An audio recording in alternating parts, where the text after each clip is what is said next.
Rounds of strong and severe thunderstorms targeting the Bluegrass State yet again. I'm tracking the very latest coming up. A local mass shooting survivor is speaking out in hopes the victims of the Orlando nightclub massacre know they are not alone. House Democrats are staging a sit-in to push for action on gun control. We'll have the details from Washington.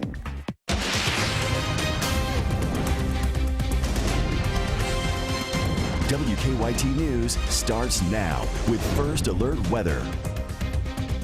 Good afternoon to you. Amber Philpott and Andrea Walker reporting. Sam has the afternoon off. Thunderstorms rumble through parts of the area this morning. But we're not done with the stormy weather just yet. Chief Meteorologist Chris Bailey is here with an update on this WKYT First Alert Severe Weather Day. Yeah, we started out the day with some booming thunderstorms that were full of lightning, thousands and thousands of lightning strikes a little earlier. Things are calmer now, though we can still fire up a strong thunderstorm over the next little bit. Watching southern Kentucky, Somerset back over toward Columbia and Adair County, at least some showers beginning to grow into some thunderstorms. Isolated as of now. Lexington Metro, boy, the air's worked over pretty good over the past several hours from those early day showers and thunderstorms. So what's out there now, generally, just a little sprinkle or some lighter rains, especially up around the Williamstown area into parts of Grant County. We are watching Chicago. We are watching parts of Illinois, parts of Iowa, even the northeastern corner of Missouri. Thunderstorms here are going to try to develop over the next several hours and then roll toward the southeast. Exactly where this big cluster of thunderstorms decides to go late this evening into the wee hours of the morning, obviously the deciding factor on exactly how much in the way of severe weather we can get across central and eastern Kentucky. Right now, this looks like a corridor from the area I've highlighted with the white box here into far northern Kentucky, southern Ohio, toward West Virginia. That's the prime corridor for some big-time damaging winds. Could be talking about winds along that thunderstorm cluster, 70, 80 miles per hour potentially. Now, can that come a little farther to the south into central and eastern Kentucky? That is a possibility and something we'll watch. Hour by hour future radar, though, trying to develop at least some scattered thunderstorms out there this evening. We'll keep an eye on that. You notice through 11 o'clock, any thunderstorm cluster that is going to our north and northwest is still there. But look what happens around 3, 4 o'clock in the morning.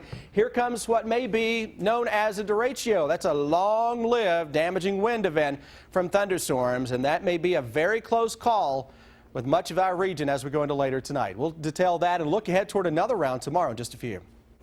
A makeshift memorial has been set up outside Pulse nightclub in Orlando, the site of the recent massacre that was one of the worst mass shootings in U.S. history. 49 people died and many others were injured. Today, our Hillary Thornton talked with a Kentucky mass shooting survivor who has a special message for the victims who were inside the nightclub the night of the shooting. It's our top story at 4:30. Hillary? Well, the group started by survivors of Columbine works to support those who have experienced similar trauma. One woman who is part of this group lives here in Lexington. She survived the 1997 shooting at Heath High School in Paducah. She, along with the rest of the group, are now working to get an important message to survivors of that recent shooting in Orlando. Brittany Thomas was a freshman at Heath High School on December 1st, 1997. She was in the prayer meeting when a 14-year-old student opened fire, killing 3, injuring several others. Thomas losing one of her best friends in the shooting, now living with being in that room watching the violent act firsthand. She says the healing process is a long one, bringing with it difficult emotions of being a survivor. That is why Thomas and survivors of shootings from around the world, part of a group called the Rebels Project, put together this video, letting those who survived the worst mass shooting in modern U.S. history know when they are ready, there is an entire group of survivors ready to walk with them along the way. From the standpoint that I'm in now, you just want to run and wrap your arms around them and tell them that, you know, they're going to make it and it's going to be okay. But then you also know from having survived it yourself that they need space and they need time to get to that point where they're ready to let somebody wrap their arms around them. Thomas says each time one of these events happens, it brings her experience back to life, even though this December will make 19 years since the shooting at Heath High School. At the live desk, Hillary Thornton, back to you. Hillary, thank you. And for a link to that full survivors video, just visit our website, WKYT.com. Hard to believe it's been 19 years for that. Well, some members of Congress are staging a protest on the floor of the House chamber demanding action on gun control. Adam May is on Capitol Hill with details. Congressman John Lewis staged a sit-in protest on the House floor to demand action on gun control. Sometimes you have to do something out of the ordinary. With a group of Democratic lawmakers by his side, the civil rights icon vowed to stay there until they get a vote. We're calling on the leadership of the House to bring common sense gun control legislation to the House floor. Give us a vote. North Carolina Congressman Mark Walker tweeted his response saying, calling this a sit-in is a disgrace to Woolworths. They sat in for rights. Dems are sitting in to strip them away. Republican leaders don't have any votes scheduled for gun control. And when asked about it prior to the protest, House Speaker Paul Ryan said no votes were planned. We're waiting to see what the Senate does before proceeding. Democratic Senator Chris Murphy, who staged a 15-hour filibuster in the Senate last week, visited the protesting House members. They have about 14 hours to go in there. Murphy says his filibuster made a difference and encouraged his House colleagues to keep it up. We ultimately got a vote in the Senate. It has led to compromise negotiations that are happening right now that might actually get this done. Republican Senator Susan Collins crafted a new gun control amendment, which is gaining support from members of both parties. Adam May for CBS News, Capitol Hill. So far, no vote has been scheduled in the Senate for the Collins Amendment. The NRA opposes the legislation, calling it unconstitutional. Flocka is often mistaken for meth, but police in southern Kentucky say it's much more dangerous. As Rebecca Smith reports, they've seen 2 cases of its use in just 1 week. I can't describe the people that are on this, how violent they are.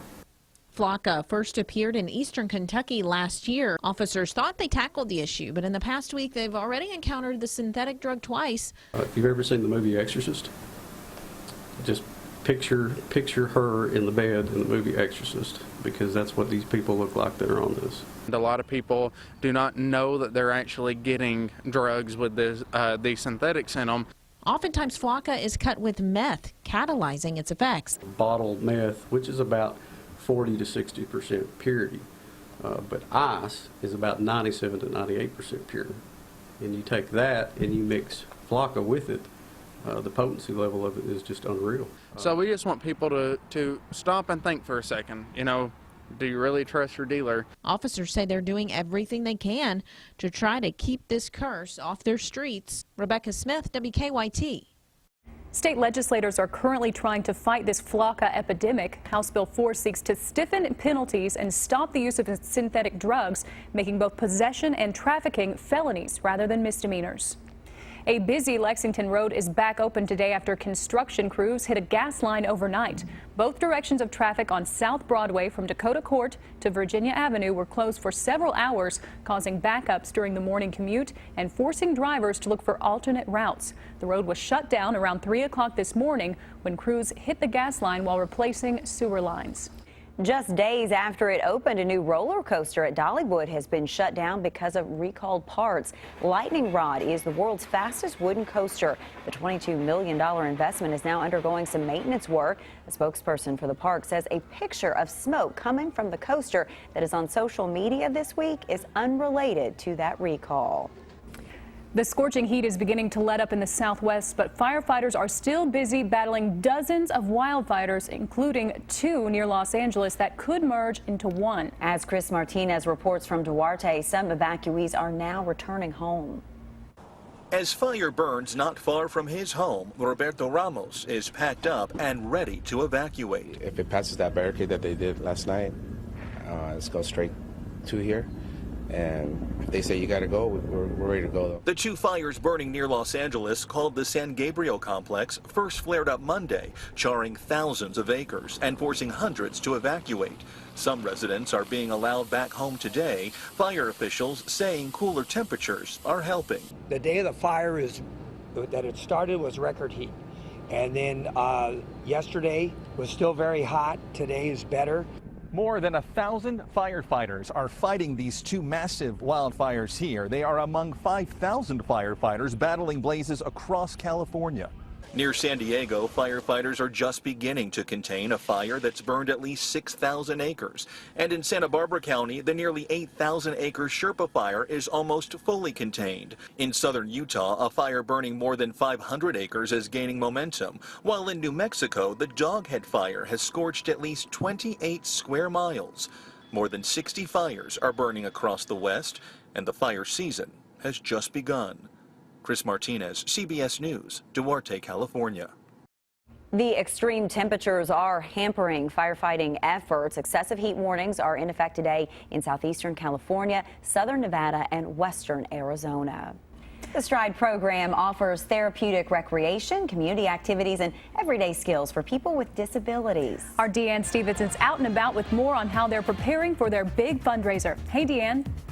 Good afternoon, WKYT. Woo, we got some loud voices here today.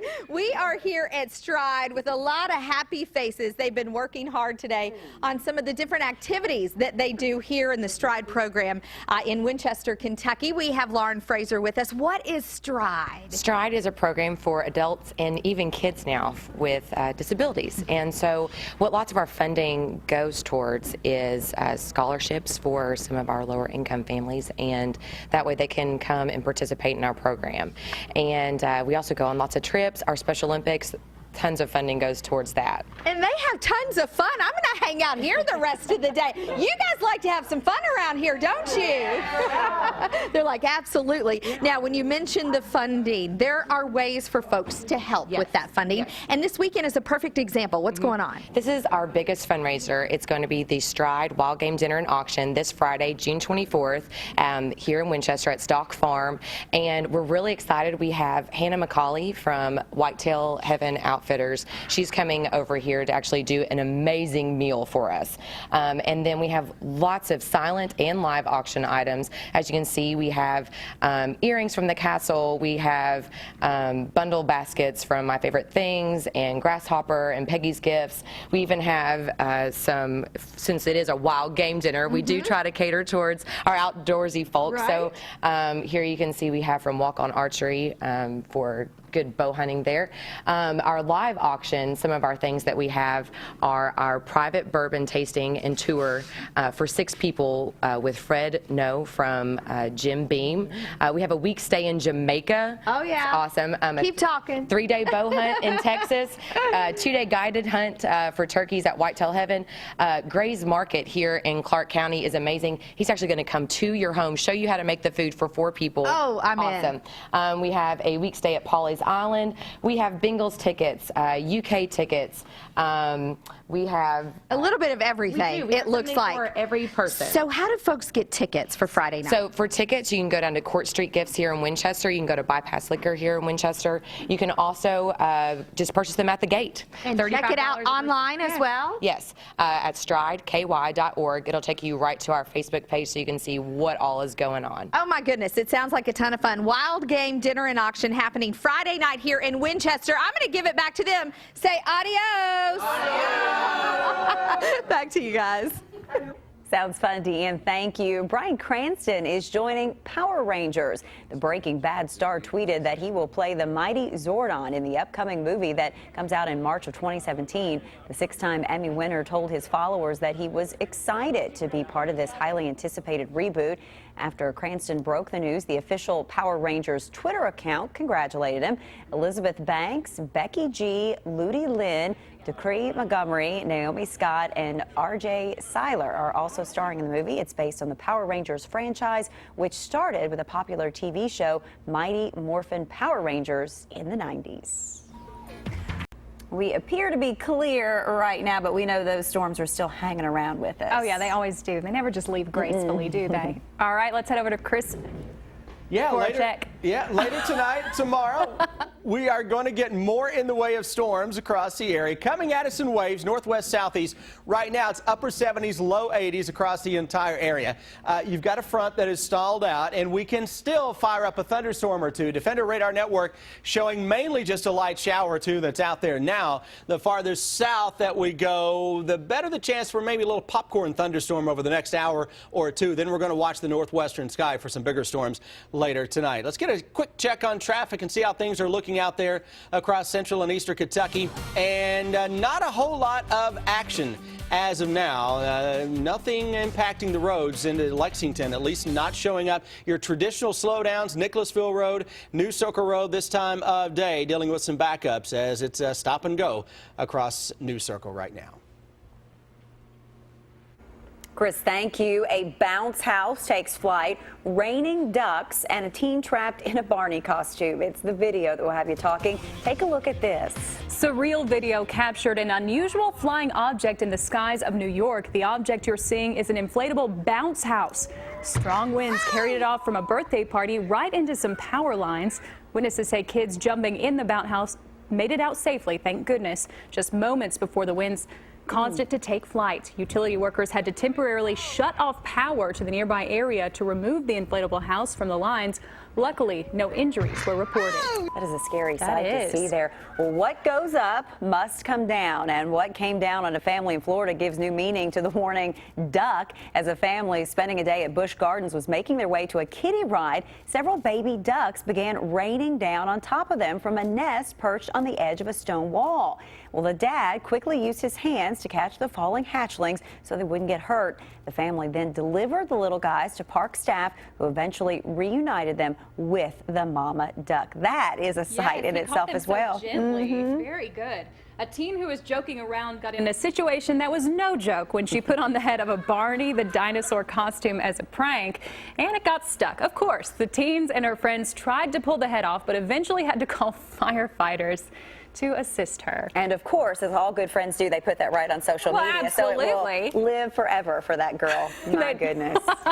Well, they deserve it. On that note, we are moving ahead. We are watching some severe weather, the potential for it, coming up right now for you at 5 o'clock.